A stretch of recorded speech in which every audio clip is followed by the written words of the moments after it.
안녕하세요. 모모수입니다. 오늘은 설명이 필요 없는 황농문 교수님의 몰입책을 읽어보도록 하겠습니다. 황농문 교수님을 영상을 통해서 많이 이야기를 들었었는데 몰입책을 시간이 있을 때 여유 있게 좀 읽어봐야 되겠다 이런 생각이 들어서 이번 연휴 때 읽어보게 되었습니다. 그리고 교수님의 이 긴 문장을 글을 통해서 들었을 때 접했을 때 더 깨달음이 있구나 이런 생각을 다시 한번 해보게 됐고, 그래서 여러분도 책을 통해서 만나보시기를 권해드립니다. 저는 특히 이 책을 읽으면서 재미있었던 부분들은 영상이나 유튜브 방송들에서 다뤄지지 않았던 디테일들에 대해서 좀 살펴볼 수 있어가지고 더 재밌었던 것 같아요. 그 중에 하나는 박문호 교수님하고 황농문 교수님이 좀 비슷한 이야기를 한다 이런 느낌을 받았었는데, 이 책 뒷부분에 황농문 교수님이 박문호 교수님 박사님한테서 영향을 받았다는 내용이 실려 있더라고요. 그래가지고 같은 줄기의 그런 이야기였구나 이런 것을 깨달을 수 있었습니다. 저 100세 기념으로 합본 에디션으로 나온 책을 봤는데 1부, 2부로 나누어져 있거든요. 1부에서는 몰입에 대해서 소개를 하면서 많은 천재들이나 학자들이 어떻게 몰입을 이뤘는지 그 학문적인 근거들을 과거 문헌들을 통해서 좀 살펴보고 있고, 몰입이 어떻게 좋은지, 어떤 결과를 내는지 그런 것들에 대해서 좀 소개를 해주고 있어요. 그리고 교육에서 몰입을 어떻게 적용이 되는지, 이렇게 그래서 몰입을 실제로 하려 그러면 초기 단계에서 어떻게 시작하면 되는지에 대한 방법에 대해서 1부에서 소개를 해주고 있습니다. 그리고 2부는 그 몰입을 활용한 실제 적용했을 때 일어나는 그런 지도했을 때 그런 다양한 사례들, 그리고 활용할 수 있는 방법들, 그런 것들에 대해서 소개를 해주고 있어요. 일단 이번 영상에서는 1부에 대해서 한번 정리를 해보는 시간을 갖도록 하겠습니다. 읽어볼게요. 뉴턴의 일생을 다룬 프린키피아의 천재라는 책에는 그의 독특한 사색 방법이 자세히 소개되어 있다. 뉴턴은 한 가지 문제를 붙잡으면 밥 먹는 것도 잠자는 것도 잊어버렸다. 접시째 내버려둔 음식 때문에 그의 고양이는 나날이 뚱뚱해졌고 밤잠을 설치고도 뉴턴 자신은 밤을 새웠다는 것조차 몰랐다고 한다. 특히 밤을 새워 어떤 명제를 발견했을 때는 거기에 만족해 몸이 상하는 것도 모를 정도였다. 나이가 들어서도 그의 연구열은 식을 줄을 몰랐다. 그를 식탁으로 불러들이려면 식사가 준비되기 30분 전부터 불러대야 했으며, 식탁에 앉아서도 책을 들여다보느라 음식에 손도 대지 않는 일이 허다했다. 심지어 저녁 식사로 차려진 죽이나 달걀을 다음날 아침으로 먹는 일도 흔했다고 한다. 뉴턴의 몰입적 사고는 한 문제가 풀릴 때까지 몇 개월, 심지어 몇 년 동안이나 지속되었다.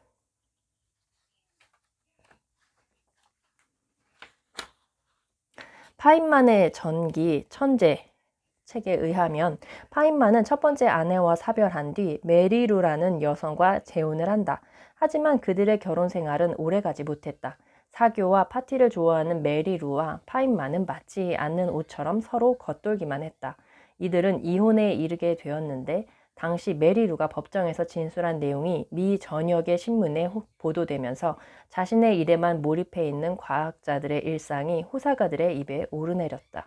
과학자들의 일상이 다른 유명 인사들과 달리 전혀 노출되지 않아 더욱 흥미로웠을 것이다. 대학 교수 침대에서 봉고 연주의 미적분까지 라는 제목으로 소개된 기사 내용을 보면 파인만의 일상이 눈에 보이는 듯하다. 파인만에게 봉고 연주가 유일한 취미였다는 걸 생각하면 더욱 재미있다. 드럼 소리가 지독하게 시끄러웠죠. 게다가 깨자마자 머릿속으로 미적분 문제들을 풀기 시작한답니다. 차를 몰면서도, 거실에 앉아서도, 밤에 침대에 누워서도 미적분을 했죠. 사교적인 메리루에게 파인만의 생활 습관은 지루하고 고통스러웠을 게 뻔하다. 물리는 나의 유일한 취미입니다. 그것은 나의 일이자 오락이기도 하죠. 내 노트를 보면 알 수 있듯이 나는 항상 물리에 관한 문제를 생각합니다. 파인만의 말처럼 유난히 호기심이 많았던 만큼 물리학을 바라보는 그의 자세는 남달랐다. 물리학은 그의 생활을 송두리째 잠식하고 있었다. 폴 에르데시는 보통의 수학자가 평생에 한 편 쓸까 말까 한 수준 높은 논문을 1500편 가까이 발표했다. 그의 전기를 읽어보면 그가 평생 동안 몰입 상태를 유지했음을 알 수 있는데 그는 아내도 아이도 직업도 취미도 심지어 살 집도 없이 평생을 수학에 바쳤다. 그 어떤 것으로부터도 구속받지 않고 좋은 수학 문제와 새로운 수학 인재를 찾아다니는 데만 관심을 쏟아부었다. 그는 전 세계를 휘젓고 다녔고 대학에서 연구소로 또 다른 대학으로 방랑을 계속했다. 그는 날마다 19시간씩 수학을 생각하고 저술하였으며 1475편이라는 방대한 분량의 논문을 남겨 후학들을 자극했다. 생각 없이 열심히 노력만 하지 말고 머리를 써라. 내 분야에서 세계 최고가 되라. 연구하는 것을 즐겨라. 제품이 아닌 작품을 만들듯이 연구 활동 하나하나에 최선을 다하라. 윤 교수님의 이런 생각은 내가 생각하고 연구하는 방법을 완전히 바꿔놓았다. 교수님은 항상 학생들에게 연구의 모든 면에서 세계 최고 인류가 될 것을 요구했다. 실험을 계획하는 일, 실험을 실시하는 일, 실험 결과를 해석하는 일, 연구 결과를 발표하는 일, 논문을 쓰는 일 등 모든 면에서 나로서는 거의 불가능해 보이는 수준과 노력을 요구했다. 하지만 이런 가르침은 프로페셔널이 되지 않으면 아무도 기억해 주지 않을 뿐더러 누구도 살아남을 수 없음을 각인시켰다.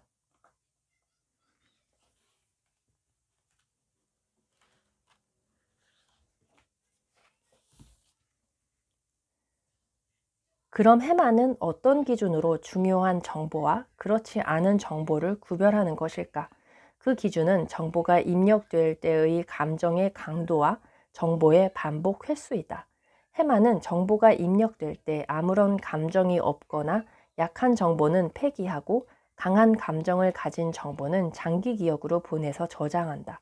이러한 예는 우리가 어릴 적에 강한 충격을 받은 사건들을 평생 기억하는 데서 쉽게 알 수 있다. 또 해마는 감정의 강도는 약하더라도 정보가 반복해서 입력되면 장기 기억에 저장한다. 이는 왜 반복학습이 효과적인지를 잘 설명해준다. 공부가 재미없더라도 반복학습을 하면 그 내용을 자신의 장기 기억에 저장할 수 있는 것이다. 스위스 박물학자인 장 아가씨는 아주 생생한 꿈을 연속해서 3번 꾸었는데 그 꿈을 통해 자신이 연구하고 있던 물고기 화석의 훼손된 부분을 똑똑히 보고 재현해냈다. 재봉틀을 발명한 일라이어스 하우는 바늘을 상하로 움직이는 데까지는 성공하였으나 바늘을 어떻게 만들 것인가를 고민하던 중 꿈속에서 바늘 끝에 구멍을 뚫는 아이디어를 얻었다고 한다. 중요한 아이디어는 대부분 수면 중에 얻어지며 수면 중에 뇌는 각성 상태와는 다른 초능력에 가까운 기능을 가지고 있다는 것을 알 수 있다. 그러나 위대한 발견은 진정한 의미에서 우연히 얻어지는 것이 아니다. 우연한 영감에 의한 위대한 발견 뒤에는 그러한 영감을 얻을 때까지 오랫동안 피나는 노력을 기울인 사람들의 정성이 있었다는 것을 간과해서는 안 된다. 주어진 문제에 대하여 자나깨나 깊이 몰입해서 생각할 때 그래서 그 문제를 푸는 의식적인 노력이 수면 중에도 이어져 수면 상태에서 활성화된 뇌를 이용해 문제를 풀어내는 것이다. 그리고 그 아이디어가 꿈에 나타나든지 혹은 낮에 한순간의 영감으로 떠오르는 것이다. 아이디어가 떠오르는 순간은 우연처럼 느껴지지만 몰입적인 사고를 한 사람에게만 일어나는 필연적인 결과다. 실제로도 이런 자신감과 확신은 문제를 해결하는 데 매우 중요한 역할을 한다. 만약 문제에 대한 자신감이 없거나 다른 일도 많은데 풀리지 않을 문제로 허송세월을 보내고 있다는 생각이 들면 문제 풀기를 포기하고 말 것이다. 자신감과 확신은 문제를 계속 생각할 수 있게 하는 동력이 되는 것이다.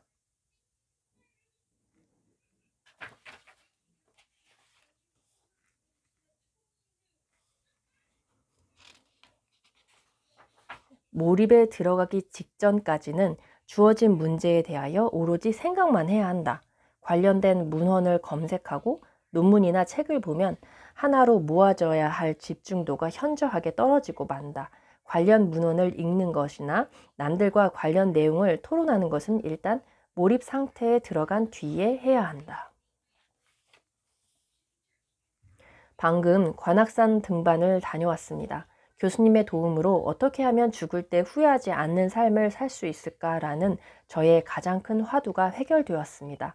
물론 시간이 지나면 또 어떤 깨달음을 얻을지 모르지만 현재로서는 명확한 해답을 얻었습니다. 재료공학에 대한 강렬한 호기심을 갖고 깊은 몰입을 통해 나의 능력을 100% 발휘하면서 자발적으로 즐겁게 탐구해 나가는 삶을 살면 죽을 때 분명 후회하지 않을 것이라는 확신입니다. 또한 생각하는 삶이 가장 효율적이면서 바람직한 삶이라는 결론도 얻었습니다. 제 삶에 큰 문제가 해결된 듯한 느낌입니다. 그 동안은 어느 정도 올바른 방향으로 생각을 하고 있고 부분적으로 다소 해결된 것 같았는데 이제서야 완벽하게 결론이 섰습니다. 이 학생은 내가 겪은 몰입 경험과 매우 유사한 체험을 하고 있다. 몰입적인 사고를 통해 생각의 중요성을 깨닫고 삶의 자세와 연구 자세, 가치관의 변화를 경험하게 된 것이다. 이 학생 역시 인생의 마지막 날에 후회하지 않는 삶을 살겠다는 강한 의지를 갖고 있다는 점에서 나와 비슷한 고민을 해온 것이 원인으로 작용했는지도 모르겠다. 여기에서 가장 중요한 점은 이 학생이 자신의 삶에 큰 문제를 해결한 듯한 느낌을 갖게 되었으며 인생의 가치관을 새롭게 정립했다는 것이다. 나 또한 몰입을 통해서 가치관의 변화를 경험했고 그 뒤로 빠른 속도로 발전을 이루며 연구에서 다양한 성과를 도출해냈다. 이런 경험은 인생의 행복으로 이어지기에 더욱 소중하다고 할 수 있다. 시냅스의 가소성은 어떤 행동이나 생각을 하면 그 결과가 시냅스의 영구적인 변화로 나타나서 인격이 변화한다는 것을 의미한다. 다시 말해서 시냅스의 가소성은 심은 대로 거둔다는 인과법칙이 우리 신경계에도 적용된다는 것을 알려준다. 사람이 타고난 천성은 스스로 자신의 시냅스를 바꿈으로써 변화시킬 수 있다는 것이다. 마찬가지로 내가 의도적으로 사고와 운동의 입력을 조절함으로써 나의 시냅스를 바람직한 방향으로 변화시키면 내가 바람직한 방향으로 변화한다는 논리가 성립한다. 이와 같이 내가 나를 바꿀 수 있다는 사실은 뇌과학이 우리에게 주는 가장 중요한 메시지다.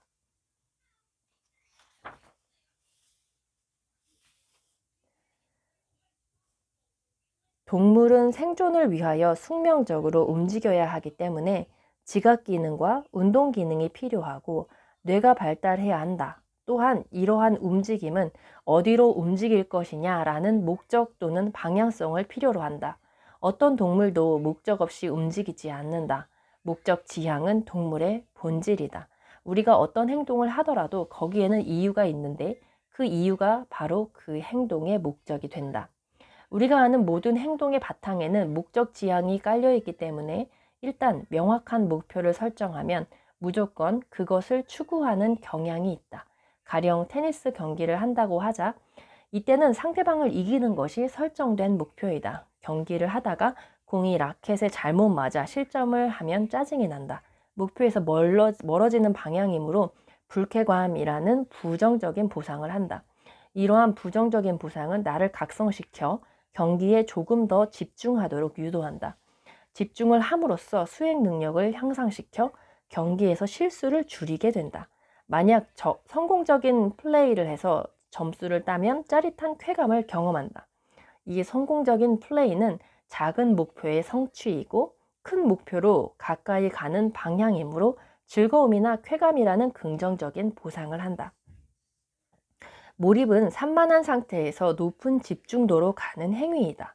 이것은 엔트로피를 낮추는 행위여서 결코 저절로 이루어질 수 없고 반드시 어떤 힘이 작용해야 한다. 그 힘은 앞서 말한 기대감, 즐거움 혹은 쾌락인 긍정적인 보상이다. 위기감, 불쾌감 혹은 고통이 부정적인 보상이다. 이것이 몰입에 들어가기 위한 필수 요소이다. 위기 상태에 쉽게 몰입하는 것은 위기감 때문이고 오락이나 취미 활동에 쉽게 몰입하는 것은 즐거움 때문이다.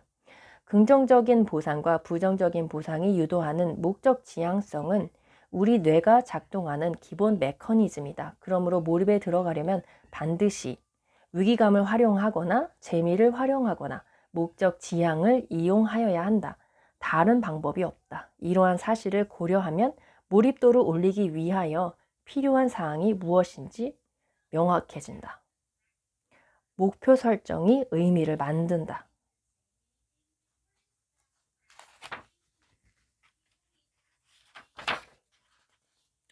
확고한 목적의식과 강렬한 의욕을 갖는다. 명확한 계획을 세우고 착실히 실행해 나간다.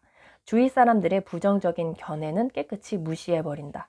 나의 목표와 계획에 찬성하여 항상 용기를 북돋아주는 사람을 친구로 사귄다. 1등을 하겠다는 목표를 마음속에 계속 다지다 보면 이에 관련된 시냅스의 수가 증가하고 강화된다. 그러면 평소에 즐기던 TV 시청이나 컴퓨터 게임에 대한 부정적인 감정이 만들어진다. 자신이 설정한 목표에 반하기 때문이다. 목표 추구에 합당한 공부를 하는 행위는 만족감이라는 긍정적인 감정으로 나타난다. 이러한 감정을 경험하다 보면 자신도 모르게 TV 시청이나 컴퓨터 게임의 유혹을 참고 공부하는 시간이 늘어난다.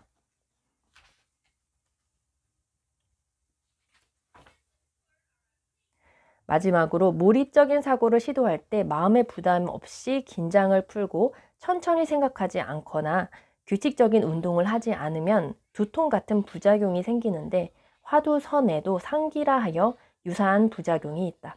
이처럼 몰입과 화두선의 공통점을 정리해 보니 몰입 활동 자체가 일종의 수행은 아닐까 하는 생각이 들 정도다. 몰입의 과정에서 즐기는 즐거움과 감정이 종교적으로 느끼는 지극한 희열과는 다소 차이가 있을지라도 궁극적으로 추구하는 방법과 영감에 대한 접근법은 거의 비슷함을 부인할 수 없다.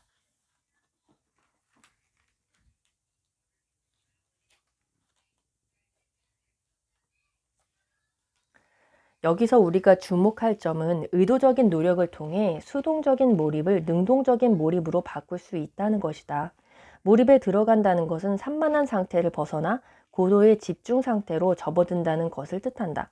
그러나 집중도를 올리는 것은 결코 쉬운 일이 아니며 많은 시간과 노력이 필요하다. 문제는 집중도를 필요한 수준까지 올리는데 허용된 시간이다.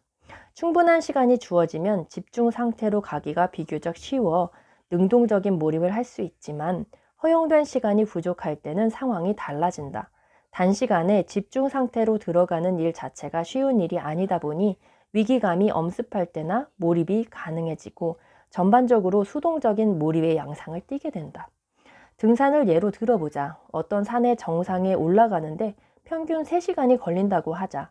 이 산을 2시간 만에 올라가야 한다면 힘이 들 것이다.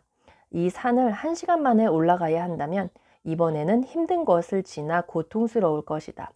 만약 이 산을 30분 만에 올라가야 한다면 그야말로 지옥의 산행이 될 것이다.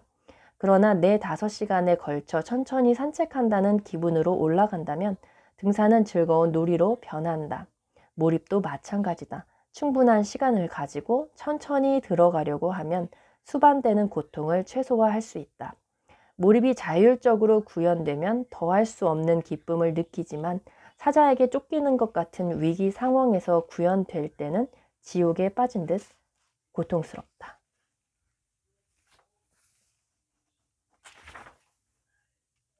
기요르기 팔루디는 7살에 시인이 되기로 결심한 이유를 물었을 때 이렇게 대답했다. 죽는 것이 두려웠기 때문이죠. 거의 평생을 몰입 상태로 보내면서 불가사의할 정도로 많은 업적을 낸 전설적인 방랑수학자 에르데시 역시 어릴 때 죽음의 의미를 깨달았다. 아이들은 자기가 죽는다는 생각을 안 해요. 나도 4살 때까지는 그랬지요. 그런데 어느 날 어머니와 함께 가다가 그 생각이 잘못되었다는 것을 알았어요. 나는 울기 시작했습니다. 내가 죽는다는 것을 깨달았던 거지요. 그때 이후 나는 늘 좀 더 젊어지려고 노력했습니다. 톨스토이는 인생의 길에서 죽음을 망각한 생활과 죽음이 시시각각으로 다가옴을 의식한 생활은 두 개가 서로 완전히 다른 상태이다. 전자는 동물의 상태에 가깝고 후자는 신의 상태에 가깝다라고 하였다.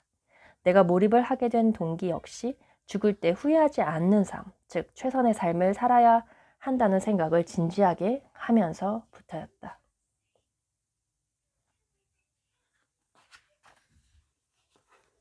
문제를 처음 대했을 때 도무지 어떻게 접근해야 할지 모르고 난감하게 느껴지는 경우 포기하지 않고 계속 생각하면 고도의 창의적인 두뇌가 활동을 시작한다. 그리고 자신의 두뇌 능력의 한계까지 계속 쓰게 된다. 자신이 풀 수 없을 것 같은 문제를 풀려고 매달릴 때 비로소 자신의 두뇌가 최대로 가동되고 최대의 능력이 발휘되는 것이다. 그러나 배우기만 하고 모르는 문제를 스스로의 힘으로 풀어본 경험이 없는 학생은 사고력이 발달하기가 어렵다. 이미 배운 문제만 풀 수 있고 배우지 않은 문제가 주어지면 배우지 않았기 때문에 풀지 못할 것이라고 생각한다. 이런 식의 학습에 길들여지면 배우지 않은 문제를 푸는 것은 자신의 능력받기라고 단정해버린다. 이것은 스스로 자신의 한계를 규정짓는 일이다. 이러한 패러다임으로는 사고력이나 창의력을 발달시키기가 어렵다. 결국 자신이 가지고 있는 무한한 잠재력을 깨우지 못하고 평생을 보내게 된다. 어떤 문제는 일주일 이상을 끙끙대면서 풀고 난 뒤 허망하게 느껴질 때가 있다. 이 문제가 과연 내가 그렇게 오랜 기간을 끙끙대면서 풀 만한 가치가 있었는가에 대한 회의 때문이다. 이런 문제는 논리적 접근을 요구하기보다 난도를 높이기 위하여 특별한 방법을 사용해야 풀리도록 만들어진 것들로 엄청난 시행착오를 거쳐야만 풀 수 있다.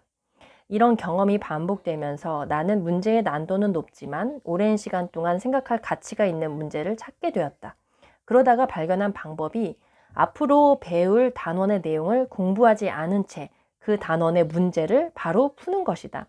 이런 경우 문제의 난도가 급격히 올라간다. 이때는 보통 용어의 정의 등을 모르기 때문에 아주 쉬운 보기 문제 같은 것을 한두 개 풀면서 용어의 정의 등을 파악한다. 그러고는 바로 그 단원의 어려운 문제로 들어간다. 이런 방식으로 미리 공부하지 않은 단원의 문제를 풀다 보면 그 단원에 소개되는 학습 내용을 처음 만든 사람의 입장에서 그 문제에 접근하는 효과를 누릴 수 있다. 이런 교육 방법은 이미 오래전에 미국의 저명한 교육학자 존 듀이가 제안한 것이다. 그는 이런 교육 방법이 흥미나 동기부여에 탁월한 효과가 있다고 강조했다. 이런 경험은 여러 가지로 유익하다. 오랜 시간을 포기하지 않고 생각하면 아무도 해결하지 못한 문제도 풀 수 있다는 자신감이 생긴다. 또한 앞으로 배울 내용과 개념을 완전히 파악하여 강의를 통해 설명을 듣는 것보다 스스로 생각해 볼 기회를 먼저 갖는 것이 훨씬 더 효과적일 때가 많다. 초등학생이 미적분을 푼다고 모두 천재는 아니다. 해결 과정을 가르쳐주면 누구나 정답을 맞출 수 있다. 진짜 천재는 자기 스스로 생각해서 그 방법을 찾아낸 사람이다. 항상 스스로 생각하는 것이 중요하다. 스스로 풀 수 없는 문제를 해결하려고 노력하는 활동을 창의적인 노력으로 인정해 주어야 몇 번의 시행착오 끝에 창의적인 결과가 나오고 창의성이 발달한다. 즉, 미지의 문제를 해결하려는 노력 자체를 창의적인 활동으로 인정해 주어야 창의성을 발달시킬 토양이 제공되는 것이다. 바로 이런 토양에서 아무도 해결하지 못한 문제를 해결하는 남다른 능력이 길러진다. 공부를 할 때도 천천히 생각하기는 자율적으로 몰입도를 올리는 가장 좋은 방법이다. 먼저 온몸에 힘을 빼고 의자에 편안히 앉는다. 그리고 10분 정도 아무것도 하지 말고 눈을 감은 채 자신이 공부하려는 내용을 천천히 생각한다. 즉, 뇌파가 알파파가 되도록 유도하는 것이다. 10분 정도 천천히 생각하기가 끝났으면 비교적 난도가 낮은 내용부터 시작하는데 천천히 진도를 나가서 내용을 충분히 소화해야 몰입도가 조금씩 증가한다. 온몸에 힘을 빼고 의자에 편안히 앉아서 알파파를 유지한 채 천천히 생각하듯이 공부를 하면 의외로 몰입도를 쉽게 올릴 수 있고 오랜 시간을 지치지 않고 학습할 수 있다. 공부를 하다가 졸리면 의자에 앉은 상태에서 그대로 목을 뒤로 기대고 잠을 잔다. 몰입도를 올리려고 노력하는 과정에는 몰입을 방해하는 요소를 경계해야 한다. 예를 들어 어느 정도 몰입도를 올렸다가도 인터넷을 하거나 TV 등을 보면 몰입도가 현저히 떨어진다. 초보자를 위한 사고력 훈련법. 두뇌 활동을 늘리고 사고력을 발달시키기 위해서는 먼저 문제를 충분히 읽어서 완전히 이해한 후 문제를 덮고 연필도 책상 위에 놓아둔다. 그리고 가만히 앉아서 생각만 한다. 생각만으로 이 문제를 푸는 방법에 대해 대략적인 구상을 하는데, 이렇게 문제를 덮고 나면 생각을 해야 하는 양이 늘어나서 머리를 쓸 수밖에 없다. 책을 덮었기 때문에 문제를 다시 볼 수도 없으니 문제의 난도는 높아질 수밖에 없다. 물론 문제가 제대로 기억나지 않는 부분은 책을 펼쳐 다시 보면 된다. 이와 같이 문제를 읽은 후 덮어두고 생각만으로 풀려고 하면 문제를 푸는데 소요되는 시간이 길어진다. 하지만 문제의 난도 자체는 그리 높지 않으므로 스트레스가 크게 작용하지는 않는다. 문제를 푸는 전략이나 구상이 떠오를 때까지 계속 생각한다. 전략이나 구상이 떠오르면 그 다음은 단순한 개선 작업인 경우가 많다. 따라서 전략이나 구상이 떠오르면 다시 책을 펼쳐놓고 문제를 보면서 구체적인 수치를 적용하고 계산을 해서 답을 얻어낸다. 이 단순 계산 과정은 고도의 두뇌 활동을 요구하지는 않지만, 이 과정을 생략하면 실제 시험에서 계산 실수가 많아지므로 직접 훈련해 보는 것이 좋다.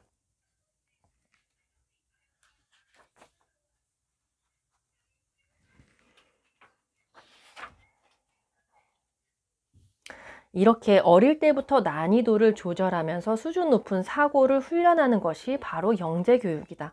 사고력을 향상시키는 교육, 그리고 사고의 즐거움을 경험하게 하는 것은 빠를수록 좋다. 반대로 단순한 주입식 교육에 의한 선행학습은 아무리 어릴 때 시작해도 결코 영재교육이 될 수 없음을 기억하라.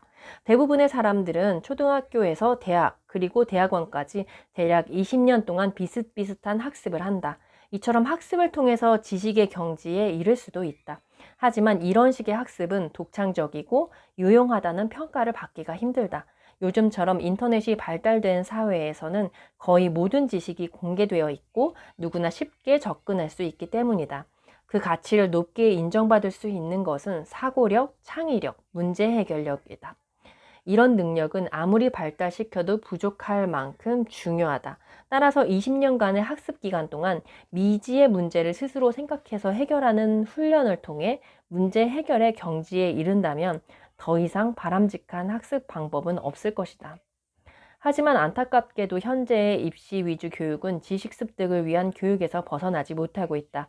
시험을 잘 보기 위해서 책이나 노트에 있는 내용을 암기한다. 그런데 막상 사회에 나가서 일을 하면 너무나 복합적이고 다양하고 예측하기 어려운 문제들을 해결해야 한다. 학교에서 배운 내용을 그대로 적용할 수 있는 경우는 거의 없고, 자신이 갖고 있는 지식과 원리를 다양한 상황에서 응용해야 한다. 따라서 사고력으로 무장되지 않으면 단순한 지식은 효용 가치가 급격히 떨어지고 만다. 1분밖에 생각할 줄 모르는 사람은 1분 걸려서 해결할 수 있는 문제밖에 못 푼다. 60분 생각할 수 있는 사람은 그보다 60배나 난도가 높은 문제를 해결할 수 있으며, 10시간 생각하는 사람은 난도가 높은 문제를 해결할 수 있으며, 10시간 생각하는 사람은 그보다 600배나 난도가 높은 문제를 해결할 수 있다. 하루에 10시간씩 10일을 생각하는 사람은 6,000배의 난도까지, 100일을 생각하는 사람은 6만 배의 난도까지 해결할 수 있다. 보통 사람이 해결할 수 있는 문제보다 수십 배 혹은 수백 배 어려운 문제를 해결하는 사람을 영재라 한다. 수천 배 혹은 수만 배 어려운 문제를 해결하는 사람을 천재라고 한다. 앞에서도 언급한 것처럼 천재와 보통 사람 사이의 지적 능력 차이는 질보다는 양의 문제이다. 풀리지 않는 문제를 오랜 시간 생각하여 스스로 해결하는 것이 최선의 학습 방법이라고 한다면, 영재교육은 아이들에게 난도가 높은 문제를 내주고 오랜 시간을 생각하여 스스로 해결하도록 유도하는 교육일 것이다. 교육의 효과는 보통 10년이나 20년 이상 시간이 지난 뒤에 나타나기 때문에 어떤 방식의 교육이 좋았는지 나빴는지를 추적해서 알아내기란 쉽지 않다. 그러나 동일한 교사가 여러 명의 뛰어난 인물을 배출한 경우 손쉽게 교육 방식의 효과를 짐작할 수 있다. 영재 교육의 선구자. 고등학교 교사로서 제자 중에 뛰어난 과학자를 가장 많이 배출한 라즐로 라츠가 바로 그런 인물이다. 부다페스트 루터교의 수학교사인 라츠는 남다른 교육 방식을 갖고 있었다. 라츠가 아이들에게 영향을 미친 중요한 요인은 두 가지였다. 첫째, 그는 아이들의 재능을 알아보고 믿고 배려했으며, 둘째, 특별한 과제를 주고 다른 아이들보다 더 훈련을 시키면서 관심을 보였다.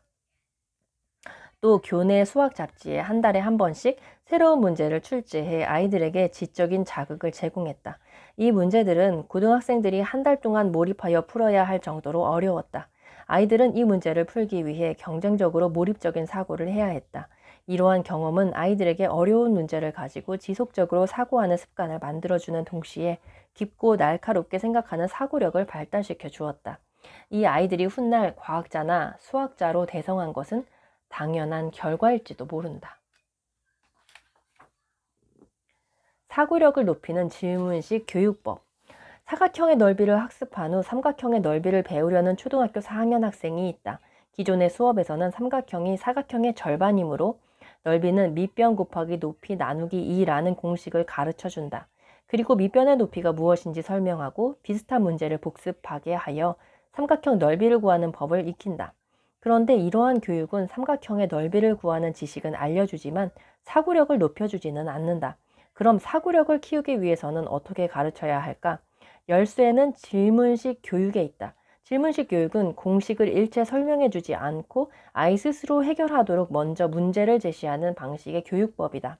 문제가 주어지면 아이는 자신이 이전에 배운 모든 지식을 총동원하여 스스로 해결하려고 노력한다. 이때 뇌 속에서 여러 지식들이 끄집어내지고 통합되는 활발한 사고 활동이 일어나며 이 과정에서 아이는 지식을 습득함과 동시에 사고력을 훈련하게 된다.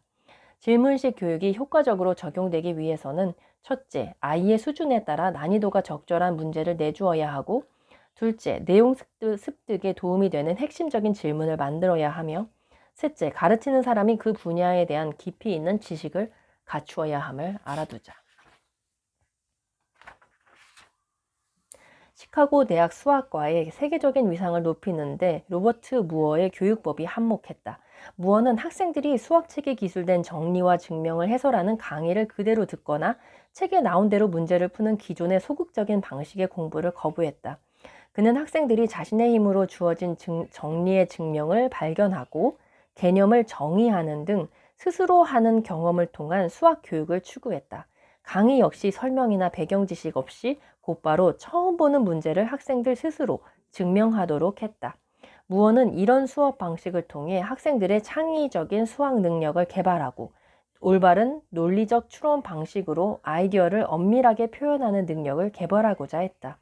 무어의 이런 급진적 수학 교육법은 진정으로 즐기는 창의적인 수학자를 양성하는 데 지대한 영향을 끼쳤고 결국 무어의 가르침을 받은 학생들이 뛰어난 수학자로 성장하면서 무어의 교육법 역시 주목받게 되었다.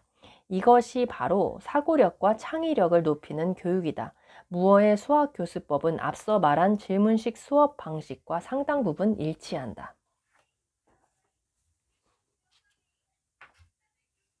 그래서 몰입에 이르는 5단계를 소개해주고 있습니다. 첫 번째 단계로는 생각하기 연습하는 단계로 20분 생각하기 방법, 풀리지 않는 문제를 20분간 생각한다. 하루에 5번, 2주 이상 연습한다. 의미는 몰입 준비 단계로 생각하는 습관을 들인다.